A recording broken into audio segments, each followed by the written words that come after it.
Hello hello আমার প্রিয় শিক্ষার্থীবৃন্দ,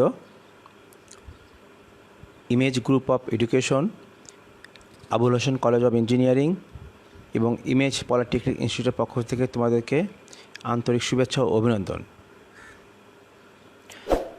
তোমরা যারা আমার ক্লাসগুলো নিয়মিত ফলো করো এবং শেয়ার হওয়ার পর তোমরা যারা দেখো এবং তোমাদের যদি জীবনে কাজে লাগে, তাহলে আমার এই পরিশ্রমটা সার্থক। সর্বোপরি তোমরা কেমন আছো? তোমরা করোনার মধ্যে যে উদ্বিগ্ন উৎকণ্ঠার মধ্যে আছো, এর মধ্যে থেকে তোমরা ভালো থাকো সেই কামনা করছি। আমি engineer Mohammad Al Mamun Akhtaruzzaman, chairman image polytechnic institute, Abul Hossain college of engineering, Rangpur. তোমরা যারা আমার ভিডিওটা দেখবা, এখন হোক পরে হোক, যদি তোমাদের ভালো লাগে তাহলে অবশ্যই এটা শেয়ার করবা। আমি চাই আমার এই অভিজ্ঞতাটুকু, আমার নলেজটুকু অনেকের মাঝে এটা ছড়ায় যাক। তো গতকালকে আমরা আলোচনা করেছিলাম বিম আলোচনা করেছিলাম, বিমের যে শেয়ার ফোর্সটা কী সেটা আলোচনা করেছিলাম। আজকে আমরা আলোচনা করব হচ্ছে কলাম। গত ক্লাসে একটু আলোচনা করেছিলাম যে কলাম কত ধরনের হয়, আর একটু আজকে আবার বলতে চাই। অনেক ক্ষেত্রে কলাম আমরা যদি চিন্তা করি যে দুই ধরনের কলাম, একটা হচ্ছে যে উইদাউট রেইনফোর্সমেন্ট কলাম, এগুলো প্লেন কনক্রিট কলাম, আরটা হচ্ছে তোমার রেইনফোর্সমেন্ট কলাম। আবার রেইনফোর্সমেন্ট কলাম আবার কয়েক রকমের হতে পারে, এটা শেপের উপর ডিপেন্ড করে। রেক্ট্যাঙ্গেল শেপ হতে পারে, স্কোয়ার শেপ হতে পারে, সার্কুলার শেপ হতে পারে। সার্কুলার শেপ হতে পারে, টি শেপের কলাম হতে পারে, এল টাইপের কলাম হতে পারে, এবং কম্পোজিট কলাম হতে পারে। তো আমরা নর্মালি বিল্ডিংগুলোতে যে সমস্ত কলাম দেখি, এর মধ্যে বেশিরভাগই স্কোয়ার অথবা রেক্ট্যাঙ্গেল কলাম। এছাড়াও আমরা যখন চলাফেরা করি রাস্তাঘাটে, যখন বড় মার্কেটের সামনে যাই, বিল্ডিংয়ের যখন সৌন্দর্যটা যখন খুব প্রাধান্য বেশি পায়, সেই সমস্ত বিল্ডিংয়ে দেখবা, বিশেষ করে মার্কেটে, যে মাঝে মাঝে হয়তো ফ্রন্টে একটা দুটা কলাম সার্কুলার কলাম দিয়ে দিছে এবং সেখানে ওইটাকে ডিজাইন করার জন্য এসএস শিট দিয়ে মোড়াই দিছে, সার্কুলার কলাম। আবার কিছু কিছু ক্ষেত্রে দেখা যায় যে আমরা যে কনক্রিটের সঙ্গে যে নর্মাল রেইনফোর্সমেন্ট দিয়ে আমরা যে কলামের strength, compression strength, bending capacity যা চাই তা যদি না পাই, সেক্ষেত্রে আমাদের হয়তো কম্পোজিট কলামও হতে পারে। কম্পোজিট কলামটা কি? কম্পোজিট কলামটা হচ্ছে নর্মাল আরসিসি না, এটাকে বলা হবে যে কনক্রিটের সঙ্গে দেখা যাবে যে আমরা আই শেপ, এইচ শেপের পুরা, যেমন রেল লাইন যেটা আমরা বুঝি রেল লাইনের মতো করে, ওরকম একটা জিনিস যদি আমরা কলারের মধ্যে ঢুকাই দিই, কনক্রিটের মধ্যে ঢুকাই দিই, এটা বলে কম্পোজিট হবে। ঠিক আছে? তো আজকে আমরা আলোচনা করব রেক্ট্যাঙ্গেল কলাম এবং সার্কুলার কলাম। রেক্ট্যাঙ্গেল কলাম সবচেয়ে বেশি ব্যবহৃত হয়। রেক্ট্যাঙ্গেল কলামে আমাদের কিছু জিনিস মনে রাখতে হবে। সাইফুল ইসলাম, থ্যাংক ইউ দোস্ত। রেক্ট্যাঙ্গেল কলামে কমপক্ষে 4টা রড দিতে হয়, সেই 4টা রড তার কত মিলিমিটার ডায়ামিটারের রড দিতে হয়, এটা আমরা সর্বনিম্ন 12 mm ডায়ামিটারের রড আমরা দেব। 12 mm, তারপরে higher 16 mm, 20 mm, 25 mm, 34 mm উপরে যা আছে। আর 12 mm-টাও নর্মালি কখন ইউজ করব? যদি আমরা দেখি যে বিল্ডিংয়ের হাইটটা অনেক কম, অর্থাৎ দোতলা বিল্ডিং যদি হয়, একতলা বিল্ডিং যদি হয়, সেক্ষেত্রে আমরা কিন্তু অবশ্যই কলামে 4টা 12 mm রড দিতে পারবো। তবে এখানে হিসাব করতে হবে যে আমি কলামে যে পরিমাণ রড দিচ্ছি সেই রডটা কলামে সর্বনিম্ন কী পরিমাণ স্টিল দিতে হয় এবং সর্বোচ্চ কী পরিমাণ স্টিল দিতে হয় সেই রেঞ্জের মধ্যে থাকে। এসিআই কোড বলছে, আমেরিকান কনক্রিট ইনস্টিটিউট বলছে যে কমপক্ষে কলামে 1% রড দিতে হবে। এটা কিন্তু মুখস্থ থাকতেই হবে এই জিনিসগুলো, এটা ইন্টারভিউর সময় ধরতে পারে যে কলামের রেইনফোর্সমেন্টের লিমিটগুলো কী কী। আমরা বলবো সর্বনিম্ন 1% স্টিল দিতে হবে এবং সর্বোচ্চ 8% স্টিল দিতে হবে। পার্সেন্টটা কার? 1% থেকে 8%-এর মধ্যে থাকতে হবে। এটা হচ্ছে তোমাদের, আমি যে কলামের যে সেকশনটা ইউজ করব, সেই সেকশনটাকে আমরা বলি এরিয়া, কলামের ক্রস সেকশনাল এরিয়া। ওই এরিয়া সাথে সম্পর্ক রেখে আমরা 1% স্টিল দেবো। 1% স্টিল মানে হচ্ছে রো হচ্ছে 1%, রো সমান AS/BD, অথবা AS সমান তাহলে স্টিল কী পরিমাণ দেবো আমরা? AS মানে স্টিল রিকোয়ার্ড মিনিমাম স্টিল যদি হয়, AS মিনিমাম সমান AS রো BD, তাহলে AS সমান রো BD। আর আমরা মিনিমাম স্টিল বের করতে চাই, তাহলে রোর মান কত হবে? 1%, মানে 0.01 ইন্টু আমরা ক্রস সেকশন এরিয়া যদি আমরা চয়েস করি যে 12 inch by 12 inch, 10 inch by 10 inch, 12 inch by 20 inch, যে সেকশনটা ইউজ করবো না কেন সেই ক্রস সেকশনাল এরিয়া যদি বলি যে 12 বাই 20 ইঞ্চি, তাহলে 12 গুণন 20, এটা হচ্ছে তোমার কনক্রিটের এরিয়া, ক্রস সেকশন এরিয়া, এর সঙ্গে 0.01 গুণ করব। গুণ করে যে রেজাল্ট পাবো আমি, এটাই হবে সর্বনিম্ন স্টিলের পরিমাণ। সেটা দিতে গেলে যদি আমাকে 12 মিলি দিয়ে দেওয়া, 4টা 12 মিলি হচ্ছে না, তাহলে আমাকে ওভারে যেতে হবে, 4টা 16 মিলি দিয়ে দেবো। 4টা 16 মিলি দিয়ে হচ্ছে না, তাহলে 4টা 20 মিলি দেবো। অথবা 4টা 12 মিলি দিয়ে হচ্ছে না, ঠিক আছে, 4টা 12 মিলি না হলে 6টা 12 মিলি দেবো। অথবা 4টা 12 মিলির সঙ্গে 2টা 16 মিলি দেবো। এরকম কম্বিনেশন আমরা করতে পারি। তবে 1%-এর কম স্টিল দেওয়া যাবে না। 1% স্টিল এর কম দিলে কি হবে? আমাদের এসিআই কোডটা ভায়োলেশন হবে। হয়তোবা অনেক ক্ষেত্রে 1% কম স্টিল দিলে হয়তোবা স্ট্রাকচার হয়তোবা কি সাস্টেইন করবে, হয়তোবা সে থাকবে, তার অর্থ এই নয় তোমার ডিজাইনটা ওকে হয়েছে। বিভিন্ন কারণে মিনিমাম 1% স্টিল ডট দিতেই হবে। যদি এটাকে আমরা একটা কলামকে যদি কম্প্রেশন লোডটা নেবে। সাথে রিপন মিয়া অনেক ধন্যবাদ, আল্লাহিয়ান, থ্যাংক ইউ বাবা। দেখো এখন হচ্ছে যে এই যে 1% স্টিল আমরা কেন দিই? মনে করো যে একটা বিল্ডিংয়ে 6 তলা বিল্ডিং হোক, 12 তলা বিল্ডিং হয়, আমি কলামের সাইজ আমি দিলাম হচ্ছে 12 ইঞ্চি বাই 30 ইঞ্চি একটা কলামের সাইজ দিলাম, তা 12 বাই 30, তা 360 মিলিমিটার স্কোয়ার, ইঞ্চি স্কোয়ার হলো আমাদের ক্রস সেকশনাল এরিয়া। আচ্ছা, এই এরিয়ার সাথে 1% স্টিল আমাকে দিতেই হবে। 1% আমার জানা জিনিস। 1% কেন দেওয়া হচ্ছে? একটা কনক্রিট 6 তলা বিল্ডিং হোক, 8 তলা বিল্ডিং হোক, একটা বিল্ডিংয়ে কিন্তু উইন্ড ইফেক্ট থাকবেই, কম হোক বেশি হোক উইন্ড ইফেক্ট থাকবেই। উইন্ড ইফেক্ট থাকা মানে সেই বিল্ডিংয়ে একটা ল্যাটারাল ফোর্স কাজ করা। উইন্ড ইফেক্ট থাকা মানে একটা বিল্ডিংয়ে বা একটা কলামের মধ্যে উইন্ড ইফেক্ট কাজ করা।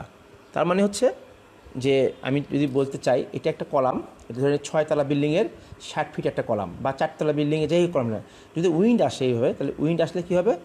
উইন্ডটা এইভাবে কলামটাকে কী করবে? ডিফ্লেকশন করার চেষ্টা করবে। যদি আমরা এই ডিফ্লেকশন হতে দেই তাহলে কি এটা ফেটে যাবে। এটা কোনো একটা জায়গার রেসপেক্ট, এটা কিন্তু এই জায়গা দিয়ে ফেটে যাবে।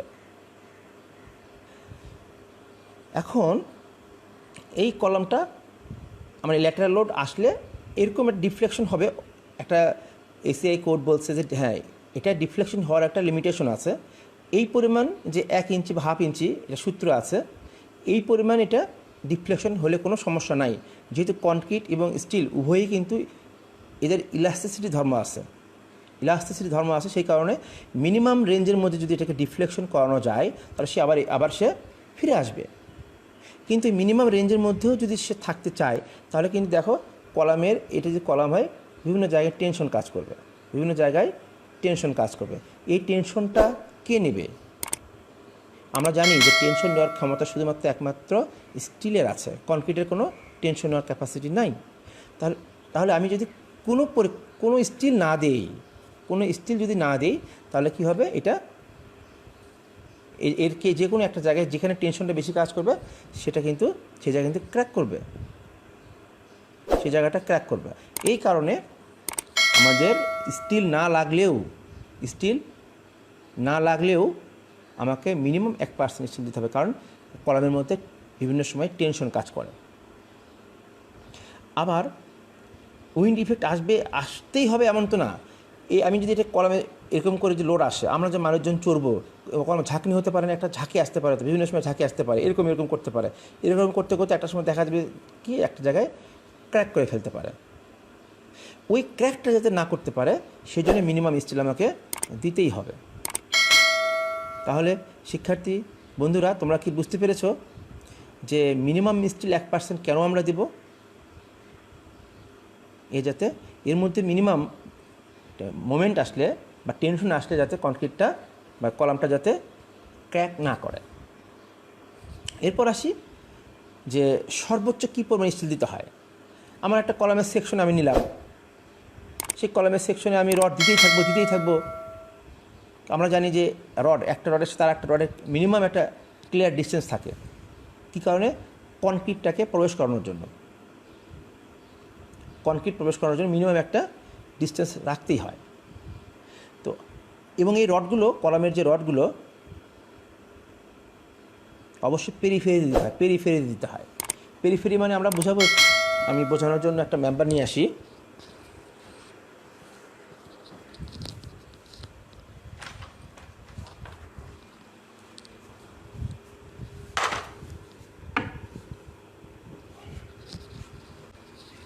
Dildar Rahman Dilu, how are you? Thank you for watching. এখন আমরা যদি বলি এটা কলাম, এই কলামে যদি কোনো কারণে সেটা উইন্ড ইফেক্ট আসুক বা না আসুক, আমরা যে ব্যবহার করব, যেহেতু এটা কলামের উপরে এটা দোদুল্যমান থাকে, তাই না? বিভিন্ন সময় এটা কাঁপাকাঁপি হতে পারে। সেই কারণে যদি এখানে মিনিমাম স্টিল না দিই, যদি এখানে নিচ থেকে খাড়া উপরের দিকে না ওঠে, তাহলে এটা কিন্তু কোনো একটা সময় এরকম করে যেখানে ক্র্যাক করতে পারে এই জায়গায়, কারণ এখানে রড নাই আর কনক্রিট তো টেনশন নিতে পারেই না, ঠিক আছে? এরকম করে একটা ক্র্যাক করতে পারে। এখন আমরা যদি সেকশনটা দেখি, এই সেকশনের কলামগুলো কিন্তু সবসময়, কলামের রডগুলো সবসময় কী হয়? সবসময় এর পেরিফেরিতে হয়।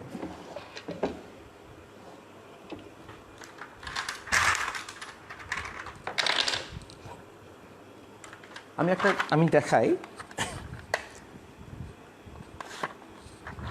এটা কি দেখা যায়?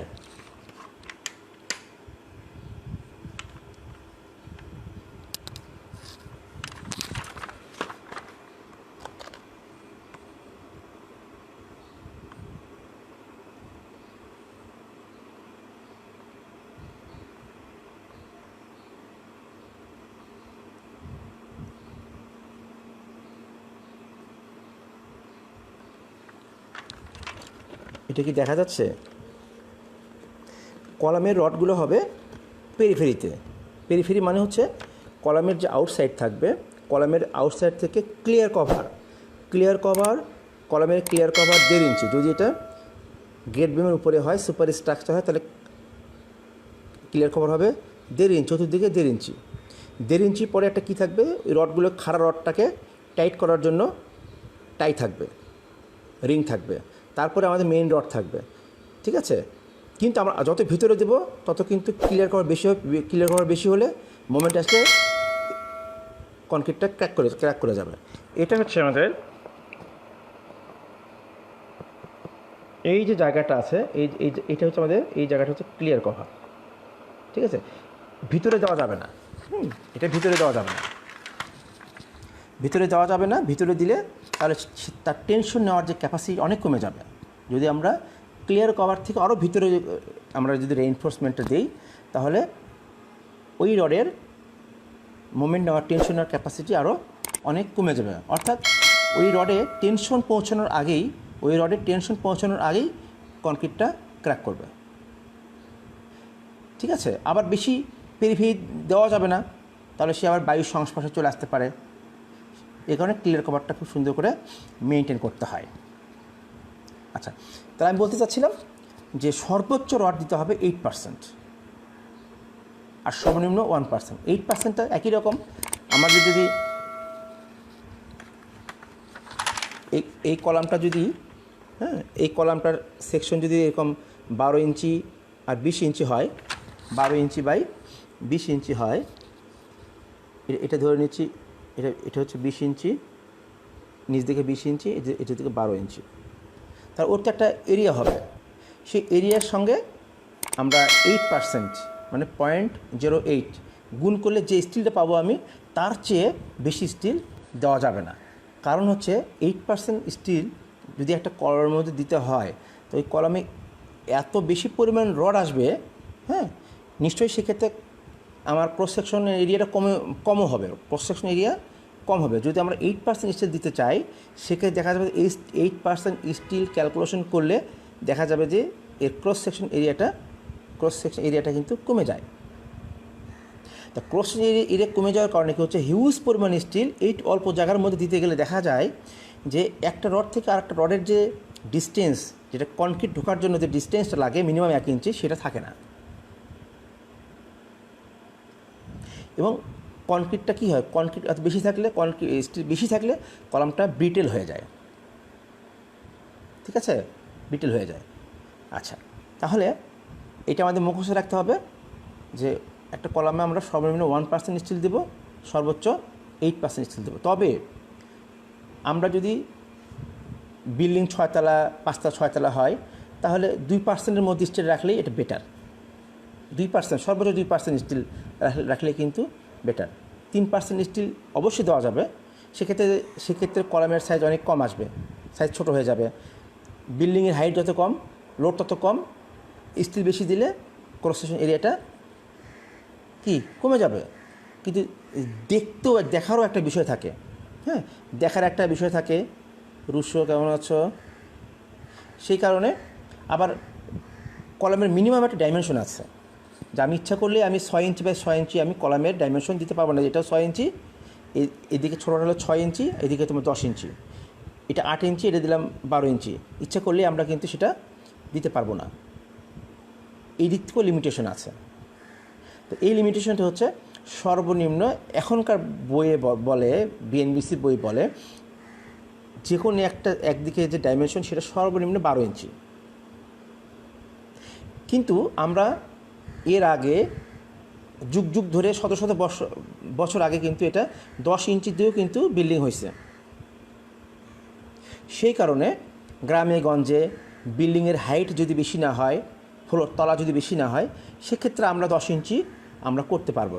কিসের রেফারেন্সে? আগে শত বছর আগেও তো 10 ইঞ্চি ডাইমেনশন দিয়ে আমাদের বহু বিল্ডিং ডিজাইন করা হয়েছে। সেই কনসেপ্টটা আমরা দিতে পারবো। তবে যদি হাই রাইজ বিল্ডিং হয়ে যায় সেক্ষেত্রে আমরা এটা অবশ্যই অ্যাভয়েড করবো, কারণ কলামের সাইজ এমনিতে 10 ইঞ্চি দিয়ে আমাদের কভার করবে না লোড। তারপর কেন 10 ইঞ্চি দেবো? সেক্ষেত্রে মিনিমাম আমরা 12 ইঞ্চি লোড দেবো, 12 ইঞ্চি ডাইমেনশন দেবো। তারপরে 12 সাথে 16, 12, 18, 20, 12, 25, 12, 30 যা খুশি আমাদের ক্যালকুলেশন করে লাগে আমরা সেটা দেবো।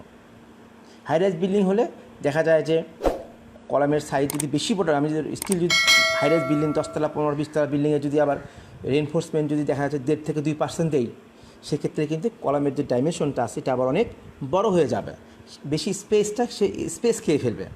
এই কারণে আমরা হাই রাইজ বিল্ডিংগুলোতে কী করি, আমরা স্টিলের পরিমাণটা 3, 3.5%, 4% পর্যন্ত আমরা দিয়ে দিই কলামের সাইজটাকে একটা স্ট্যান্ডার্ড মানের আনার জন্য। না হলে কলামের সাইজ অনেক বড় হয়ে যাবে, আমাদের নিচতলায় পার্কিংয়ের স্পেস নষ্ট হবে, উপরতলাতে অন্য যে স্পেসগুলো সে নষ্ট করে ফেলতে পারে।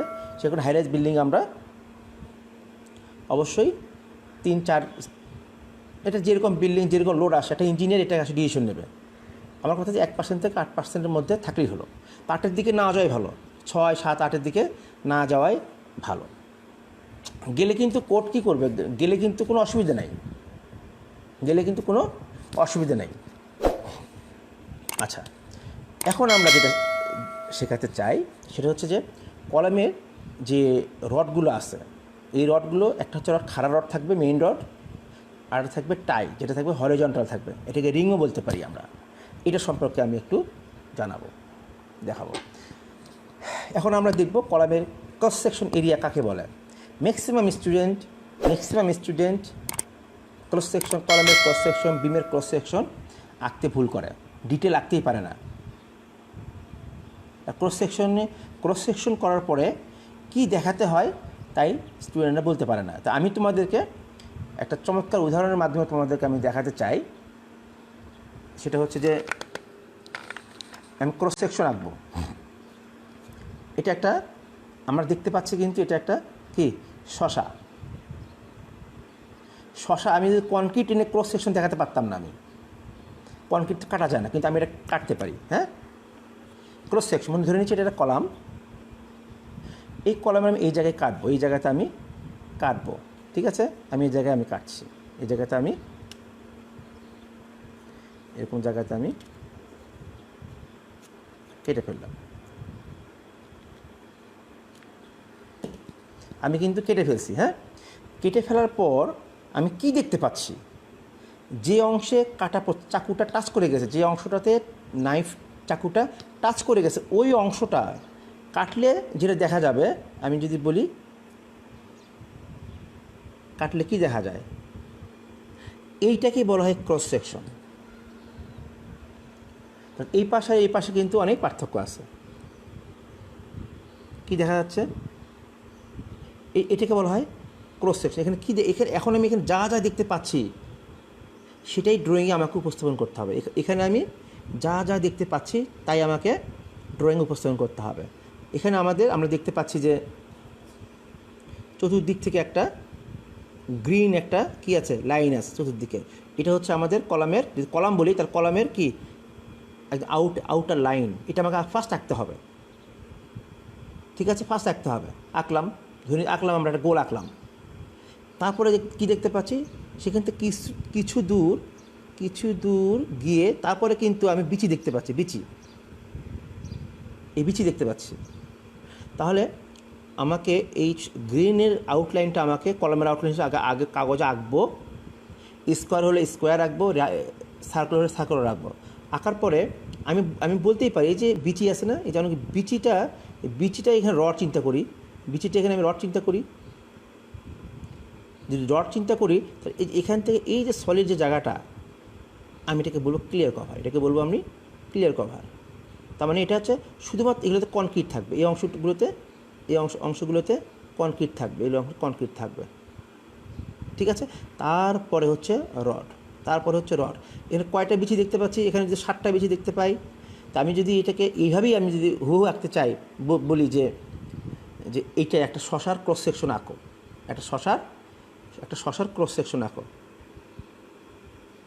তা এখানে আমি যা দেখতে পাই তাই আঁকতে হবে, তাহলে এটা হবে ক্রস সেকশনাল এরিয়া। আচ্ছা, এখন আমি ধরে নিচ্ছি যে আমি অন্য একটা সেকশন নেই। হ্যাঁ, আমি আর একটা সেকশন নেবো, আমি এটা আর একটা কেটে ফেলি, আর একটা অংশ কেটে ফেলি।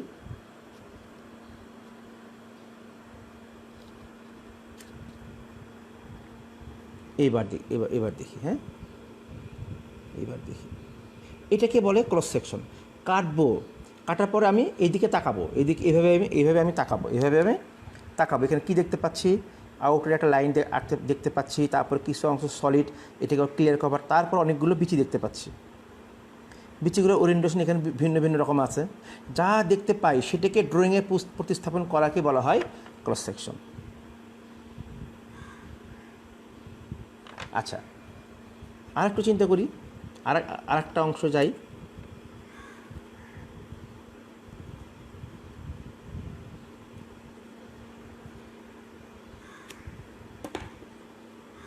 এই যে কাটলাম, আমার এই শশাটার বিচি কম, হ্যাঁ বিচি কম। তো এখন যা দেখতে পাচ্ছি এই অংশে যা দেখতে পাচ্ছেন এই অংশের ক্রস সেকশন এরিয়া, হতেই পারে যে এখানে বিচি কম, অন্য সেকশনে বিচি বেশি। আগেটা ছিল এইটা কয়টা বিচি, আর এখনকার ক্রস বিচি কমও থাকতে পারে, বেশিও থাকতে পারে। আমরা এবার এই দিক থেকে আঁকি, হ্যাঁ এই দিক উল্টো দিক থেকে আঁকি। আমি এখানে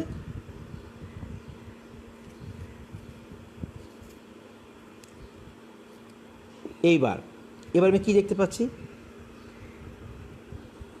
কোনো বিচি আছে? কোনো বিচি নাই। তাহলে এই জায়গার ক্রস সেকশন, এটা আমি কাটবো, কেটে আমি কি দেখতে পাচ্ছি? যা দেখতে পাচ্ছি সেটাই কিন্তু ক্রস সেকশন। দেখো এখানে কিন্তু আর কিছু আঁকার কিছু নেই, এখানে কোনো বিচি নাই, কিচ্ছু নাই, জাস্ট একটা আউটলাইন আঁকতে হবে, শুধু আউটলাইন আঁকতে হবে, আর ভিতরে যা আছে সবই সাদা থাকবে। এটা cross section. Engineer Monirul Islam, thank you. কলমের ক্রস সেকশন আঁকা শেখাচ্ছি। এই অবস্থায় এটা ক্রস সেকশন আঁকতে হবে, কি জাস্ট একটা আউটলাইন আঁকতে হবে, আর ভিতরে যদি কিছু নেই, কিছু আঁকার দরকার নেই। ওকে, এটা গেলো আমাদের শশার ক্রস সেকশন। এবার আমরা আসি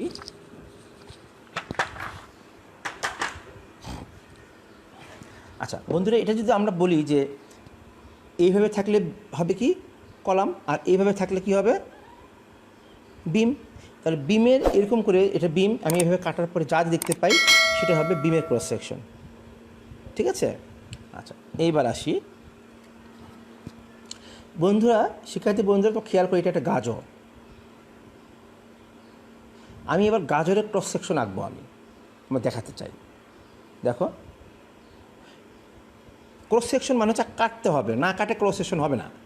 যেমন এই মুহূর্তে এখানে কিন্তু একটা কী আছে, এই যে দেখা যাচ্ছে, বোটা দেখা যাচ্ছে, তাই না? আচ্ছা, কিন্তু ক্রস সেকশন মানে কাটতে হবে, আমি কাটবো, আমি কাটতেছি।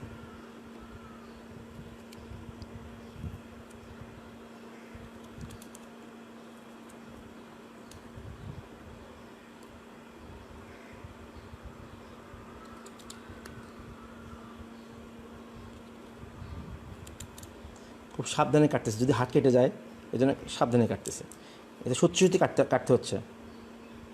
এবার দেখো এই শশা, এটা গাজর, এই গাজরে কি আছে? এই গাজরটা কাটার পর এখানে আমি দেখতেছি, এখানে এর কী আছে, চতুর্দিকে লাইন আছে, গাজরের আউটলাইন মানে কলামের লাইন। তারপরে মধ্যে কিন্তু কিছু অংশ সাদা আছে, এই হালকা সাদা, কিছু অংশ গাঢ়, মানে গাঢ় কালার, হালকা কালার। হ্যাঁ, ভিতরে একদম সেন্টারে কিন্তু একটা অন্যরকম একটা শেড আছে। তাহলে আমরা ওটা যদি গোল হয়, তাহলে ওটাকে আমরা গোল করে রাখবো, একে একটু অন্য কালার দিয়ে দেবো। আর যদি এটা না থাকতো, তাহলে এটা পুরোটা এখানে আউটার লাইন আঁকতাম, আঁকলে এটা হয়ে যেত। কিন্তু আমাদের বাস্তবে কী থাকে? বাস্তবে কিন্তু এরকম জায়গায় কলাম থাকে। আমি দেখাচ্ছি, এটা দিয়ে দেখাই, হ্যাঁ এই শশা দিয়ে।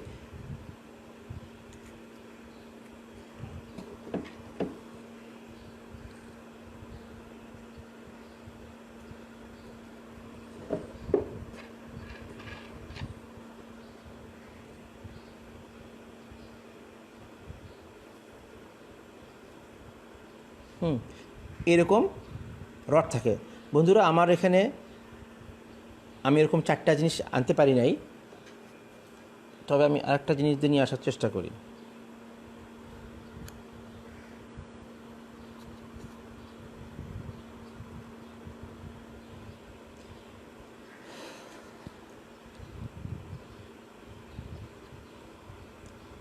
কিন্তু আমাদের বাস্তবে কলমে কী থাকে, এরকম করে এটা যেহেতু কলম, এটা এইভাবে থাকবে, এখানে 1টা 2টা 3টা 4টা রড, মিনিমাম 4টা রড থাকবে, যেটা একদম কন্টিনিউয়াস উপরের দিকে চলে গেছে, নিচ থেকে ফুটিং থেকে উপরের দিকে চলে গেছে। তাহলে এখন আমি কি দেখতে পাচ্ছি? এখন দেখতে পাচ্ছি যে এই যে আউটার লাইনটা, গ্রিন লাইনটা, এটা লাইন আঁকবো আমরা কাগজে। তারপরে এই 1 2 3 4টা, এই 4টা রড, এই রডটা হচ্ছে খাড়া উপরের দিকে যাবে, এটা কিন্তু ভার্টিক্যাল রড। এই 4টা রড দেখা যাবে, 4টা রড দেখব, কিন্তু এই রডটাকে আবার কি করবে, রিং থাকবে, তাই না? আমি রিং দেখাচ্ছি।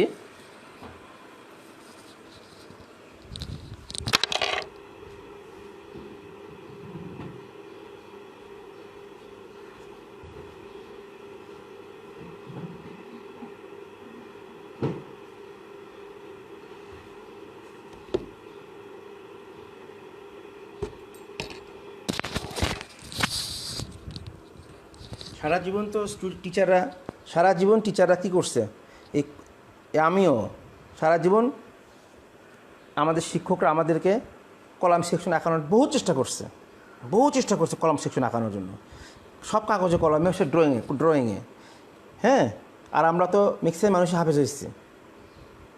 এই জন্য আমি তোমাদেরকে নিয়ে আমার পরিকল্পনা একটু অন্যরকম। এইরকম রিং থাকবে, হ্যাঁ, এরকম রিং থাকবে। যেটা সার্কুলার কলাম বোঝাচ্ছি, এখানে কমপক্ষে 6টা রড থাকবে। সার্কুলার কলামে কমপক্ষে 6টা রড থাকবে, ঠিক আছে? এবং সার্কুলার কলামে এরকম সরাসরি, আম্মু লাড়া লাপ্পা কোথায়? মা লাড়া লাপ্পাটা, মা লাড়া লাপ্পা কোথায়? নাই তো মা, লাড়া লাপ্পাটা নিয়ে আসো তো বাবা। আমি যে পড়াচ্ছি দেখো, যদি এইভাবে পড়াচ্ছি, নিয়ে আসো তো লাড়া লাপ্পাটা, নিয়ে আসো তো। তারপরে বাবার ইয়েটা নিয়ে আসো তো, আনবা? আনো না বাবা, কোলে আসবা? আচ্ছা ঠিক আছে, দেখাবা? দেখাও। মেয়ে আমার ঘুম থেকে উঠে আসলো। হ্যাঁ, তাহলে 6টা রড, যদি সার্কুলার 6টা, এর মধ্যে এরকম করে রিং থাকবে। এই যে রিং, তুলনা বা পরে একটু এরকম করে রিং থাকবে। এই রিংটার পরে হলো ক্লিয়ার কভার। তাহলে আমাকে আগে আউটলাইন আঁকতে হবে, তারপরে রিংটা আঁকতে হবে। এই রিংটা এই চুরি যে একটা রিং হবে, সেই রিংটা বাইরের দিকে যে রডগুলো, সেই রডগুলোকে একবারে পেঁচায় থাকবে। তারপরে আমাদের মেইন রডটা, ভার্টিক্যাল রডটা থাকবে। ঠিক আছে বন্ধুরা?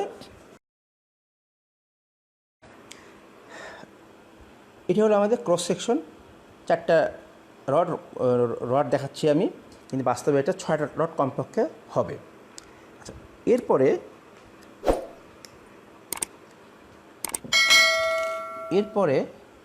আমি যদি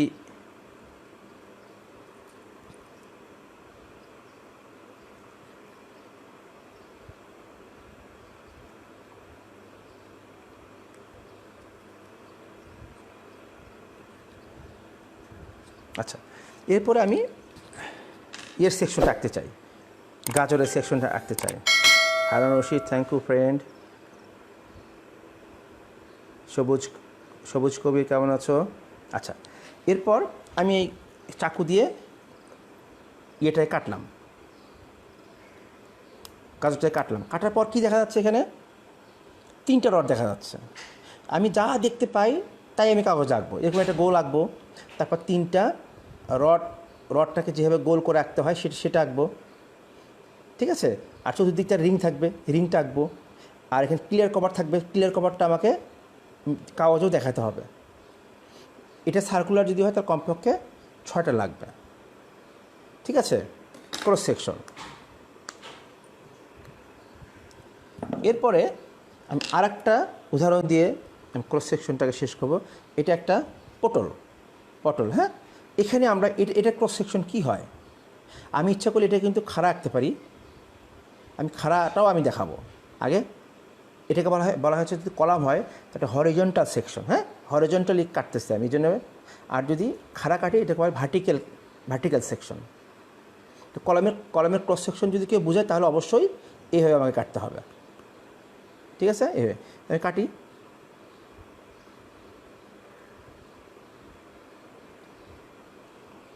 খুব সাবধানে কাটতেছি যাতে করে হাতটা আমার কেটে না যায়।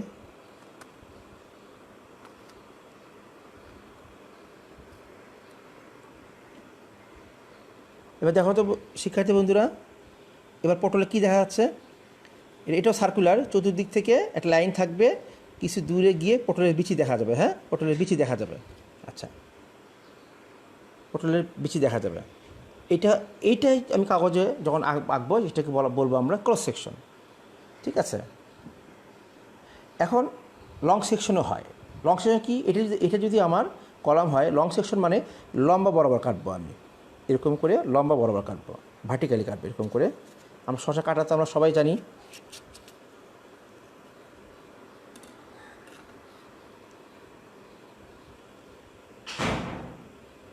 এইভাবে যদি আমরা দেখি তাহলে কত রড দেখা যাচ্ছে, কতগুলো বিচি, নিচ থেকে একদম উপর পর্যন্ত পুরোটাই বিচি।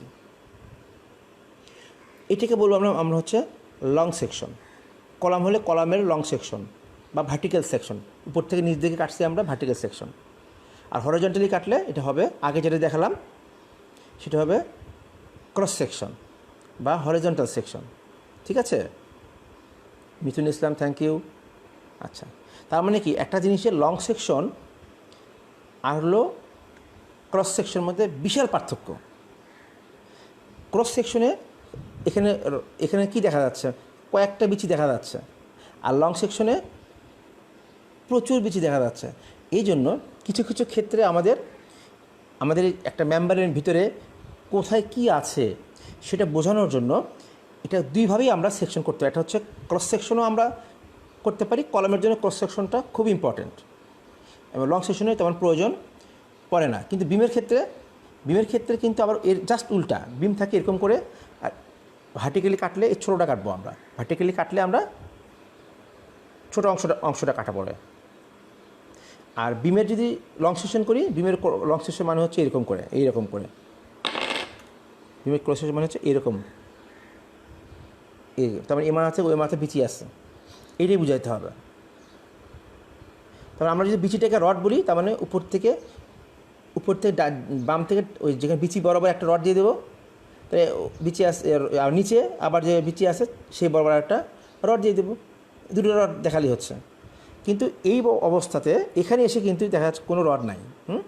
এখানে এসে কিন্তু কোনো রড নাই, তার মানে আরও রডটা ভিতর পর্যন্ত আসছে, বাইরে পর্যন্ত আসে না। এগুলোকেই বলা হচ্ছে ক্রস সেকশন।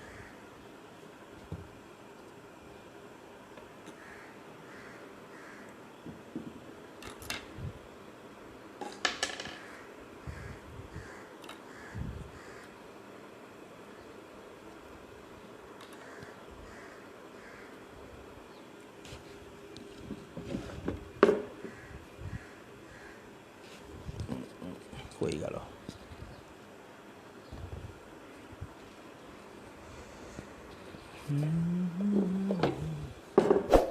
আচ্ছা শিক্ষার্থী বন্ধুরা, তোমরা অবশ্যই কলামের সেকশন আঁকা শিখবা, বিমের সেকশন আঁকা শিখবা। এই দুটো জিনিস যদি তুমি ভালোভাবে বুঝতে না পারো, তাহলে তোমার ইন্টারভিউ যখন দিতে যাবা, আর ইন্টারভিউ যদি সিভিল ইঞ্জিনিয়ার নেয়, এই প্রশ্নটা করবেই, হয় বিমের একটা ক্রস সেকশন আঁকতে বলবে অথবা কলামের একটা ক্রস সেকশন আঁকতে বলবেই। আর যদি তুমি না পারো, তাহলে আমি কিন্তু কোনো ইঞ্জিনিয়ারকে আমি চাকরি দেবো না। এই জন্য আর ক্রস সেকশন আঁকতে পারবা তারাই যাদের কনসেপ্টটা ক্লিয়ার আছে, যাদের কনসেপ্টটা ক্লিয়ার আছে। আচ্ছা, এখন আরেকটা জিনিস দেখাই, সেটা হচ্ছে যে একটা কলামের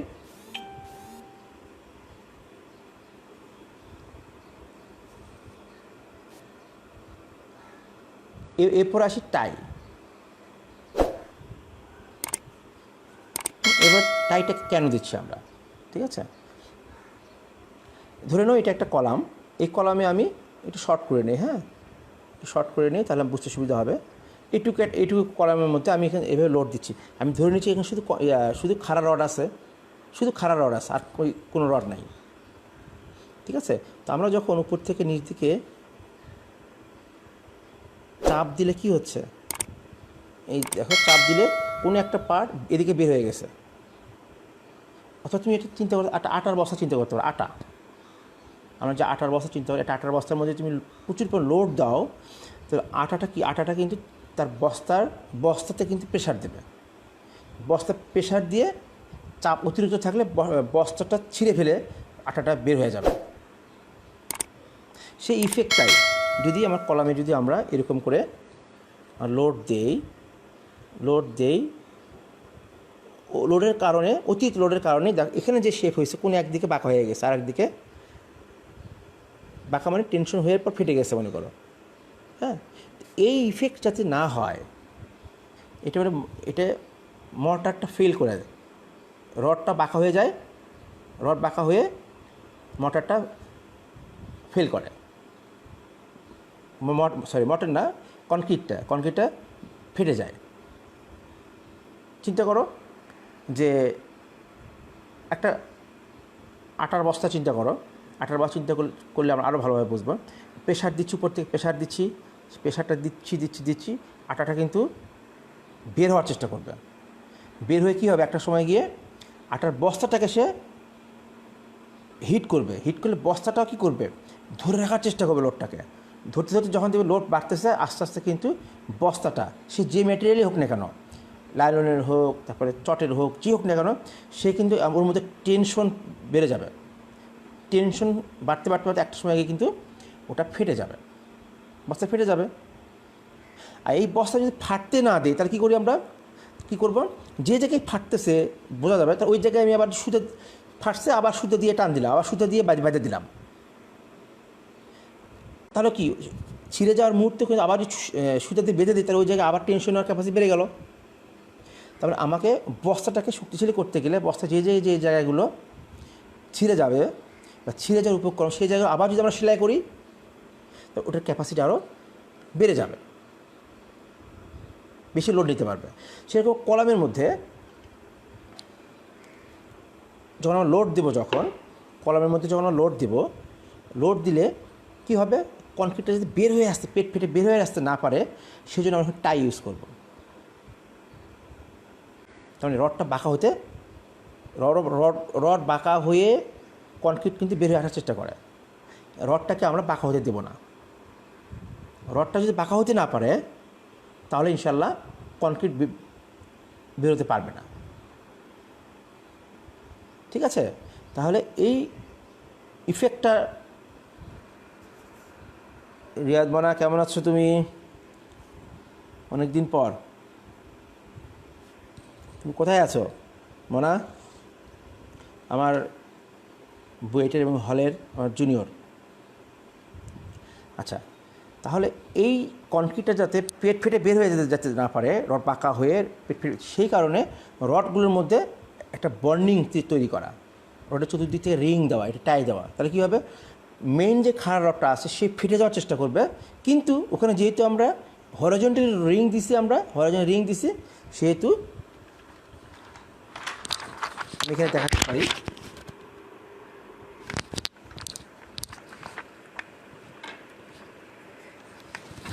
এখানে দেখো 1 2 3 4টে রড দিছি। আমি ইচ্ছে করলে আরও এখানে রড দিতে পারতাম, যাই হোক, দিয়ে এই যে রডের চতুর্দিক থেকে একটা টাই রড দিছি আমরা।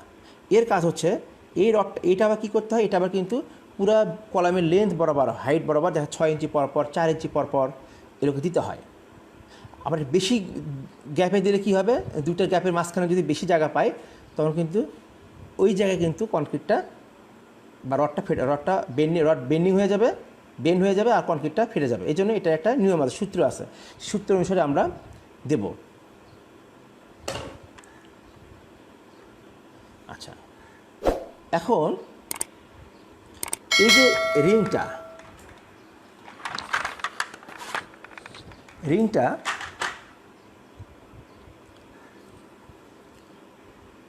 কোথায় প্লেস করব, কি কন্ডিশনে প্লেস করব সেটা আমরা বলি। এই রিংটা সাপোর্ট, অর্থাৎ প্রতি ফ্লোরের যে স্ল্যাবের সাথে যেটা কানেক্টিং অংশটুকু কিন্তু একটা কলামের সাপোর্ট, এই সাপোর্ট থেকে একটা ফ্লোরের সাপোর্ট থেকে আর একটা ফ্লোরের সাপোর্ট পর্যন্ত নর্মালি আমরা বিল্ডিংয়ের ফ্লোর হাইট ধরি আমরা। এটা নর্মালি কী হয়, এক ফ্লোরের নিচের থেকে আর এক ফ্লোরের টপ পর্যন্ত এক ফ্লোরের টপ থেকে আরেক ফ্লোরের টপ বা এক ফ্লোরের মেঝে থেকে আরেক ফ্লোরের মেঝে পর্যন্ত এটা আমরা স্ট্যান্ডার্ড হিসেবে আমরা 10 ফিট চিন্তা করি। 10 ফিট হতে পারে, এটা কম হতে পারে, 9.5 ফিট হতে পারে, 9 ফিট হতে পারে। এটা বিল্ডিংয়ের ক্যারেক্টারের উপর ডিপেন্ড করবে কী ধরনের বিল্ডিং। আবার 12 ফিটও হতে পারে। সে বিল্ডিংটা কীভাবে ইউজ হচ্ছে সেটার উপর ডিপেন্ড করে 10, 11, 12 স্কুল বিল্ডিংয়ে একটু বেশি হয়, মসজিদে বেশি হয়। হ্যাঁ, ছোটো রুমগুলোতে 9 ফিট দিলেও কোনো অসুবিধা হয় না। হ্যাঁ, তো এইটা বলা হচ্ছে যে আর্থকোয়েক এবং উইন্ড ইফেক্টের কারণে যে কলামের মধ্যে যে উইন্ড ইফেক্ট, যে ল্যাটারাল ফোর্স আসে, সেটা জয়েন্টের কাছাকাছি বেশি। ফেল করলে নর্মালি জয়েন্টে ফেল করে। তো এই জন্য যে জয়েন্ট থেকে L/4 আমরা ধরে নিই যে ফ্লোর হাইট 10 ফিট, তাহলে একটা ছাদের মেঝে থেকে এলের 4 ভাগের 1 ভাগ, L/4, তার মানে 10 ফিট যদি হয় 4 দিয়ে ভাগ করলে 2.5 ফিট, তাহলে মেঝে থেকে 2.5 ফিট পর্যন্ত আমাদের যে টাইটা এটা ঘন ঘন থাকবে। অনুরূপভাবে উপরের যে সাপোর্টটা আছে সেই সাপোর্ট থেকে নিচে L/4 অর্থাৎ 2.5 ফিট এটা ঘন ঘন থাকবে। এটা দেখা যায় 4 ইঞ্চি হয়ে থাকে, আমরা 4 ইঞ্চি এটা হয়ে থাকে। এই ডিজাইনে যা যে 5 ইঞ্চি আসলে 5 ইঞ্চি, 3 ইঞ্চি আসলে 3 ইঞ্চি, এটা বিল্ডিংয়ের উপর অনেক কিছু ডিপেন্ড করবে। তো L/4 নিচ থেকে L/4, উপর থেকে L/4, আর মাঝে থাকে ওই 2.5 মাঝে থাকে 5 ফিট। এই 5 ফিটে ইফেক্টটা কম। এই কারণে এখানে আমরা কি করি, টাইটাকে আমরা স্পেস বাড়ায় দিই, অর্থাৎ ডবল দিই। সহজ কথায় ডবল দিই। নিচে যদি আমাদের 4 ইঞ্চি হয়, উপরে দিই আমরা 8 ইঞ্চি, উপরে আমরা 8 ইঞ্চি দিই। আরও কিছু নিয়ম আছে, সেটা অনেক সূত্র, তো আগে এটা আমরা বললাম, তারপরে ফিগার যদি দেখাতে পারতাম তাহলে আরও হতো। আচ্ছা, কলাম নির্মাণ করার সময় একটা বিল্ডিংয়ের হাইট যদি 60 ফিট হয়, তাহলে নর্মালি 6-10-এ 60 ফিট হাইট, আবার মাটির নিচে ধর 4-5 ফিট আছে, ওটা 55 ফিট আমাদের কলামের লেন্থ হয়। হ্যাঁ, তাহলে আমরা একটা রড দিয়ে কি নিচ থেকে উপর পর্যন্ত তুলতে পারবো না। আমাদের কিন্তু যারা ম্যানুফ্যাকচার আছে, রড ম্যানুফ্যাকচার আছে, কয়েকটা ম্যানুফ্যাকচারের নাম বল, BSRM বলতে পারি, AKS বলতে পারি, রোয়েম স্টিল বলতে পারি, অসংখ্য আছে, বাইজাদ স্টিল বলতে পারি, রানীমার্কা বলতে পারি, বহু আছে। এরা যে রডটা ম্যানুফ্যাকচার করে সেটার লেন্থ হয় 38 থেকে 40 ফিট। একটা রডের লেন্থ হয় 38 থেকে 40 ফিট। তাহলে আর 40 ফিট রড আমরা খাড়া করে রাখতে পারবো? সেটা রাখা সম্ভব না। এই রডগুলো কাটতে হয়, রডগুলোকে কাটতে হয়। দেখা যায় 1/3 করে ফেলে, বেশিরভাগ ক্ষেত্রে 1/3 করে ফেলে। কারণ নিচ থেকে যখন আমরা ফাউন্ডেশনের রডটা যখন প্লেস করব, সেখান থেকে যদি টোটাল খাড়া রড দিই, 20 ফিট রড দিই, তাই এই রডটাকে রাখা মুশকিল হয়ে যাবে। রডটা এরকম করে পড়ে যাওয়ার চেষ্টা করবে। সেই কারণে 13-15 ফিট পর্যন্ত একটা রড কাটে। 1/3 করলে সুবিধা হয়। 15 ফিট করলো, 15 ফিট একটা লেন্থ একটা রড নিয়ে সে ফাউন্ডেশনের সাথে এল করে খাড়া করে তুলে দিল, দিয়ে এটাকে হয়তো বাঁশ টাস দিয়ে একটা সাপোর্ট দিল। কিন্তু বেশি লম্বা হয়ে গেলে এটা কিন্তু সম্ভব হয় না। তাহলে এই রডগুলো কী হচ্ছে, আমি রডটা একটা ছাদ দিতে পারতেছি, পরের ছাদে গিয়ে কিন্তু এই রডটা হচ্ছে জোড়া দিতে হবে। হ্যাঁ, এই যে রডটা আমরা জোড়া দিব, আমাদেরকে হিসাব করতে হবে, আমাদেরকে বুঝতে হবে কোন জায়গায় কলামের কোন জায়গাটা ক্রিটিক্যাল, কোন জায়গাটাতে ক্রিটিক্যাল না, তুলনামূলকভাবে ক্রিটিক্যাল না।